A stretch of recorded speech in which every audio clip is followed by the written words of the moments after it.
Robbing kim? Robbim Alloh. Dining qaysi? Dinim Islom. Payg'ambaring kim?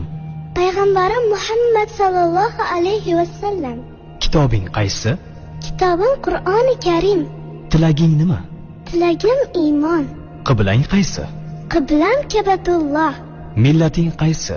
Ibrohim Halilulloh millatidanman. Kimning mazhabidansan? Imom Azam Abu Hanifa mazhabi. Do'stlaring kim? Do'stlarim chahor yorlar.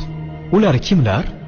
Abu Bakr Siddiq, Hazrati Umar, Hazrati Usmon, Hazrati Alidir. Qachondan beri musulmonsan? Al-Misoqdan beri. Al-Misoq nima? Alloh taolo ruhimizni yaratib, ulardan va'da olgan kun. E'tiqoding qaysi? Ahli sunna val jamoa e'tiqodi. Kimni yaxshi ko'rasan? Alloh taoloni. Undan keyinchi? Payg'ambarimiz Muhammad alayhissalomni. Undan keyinchi?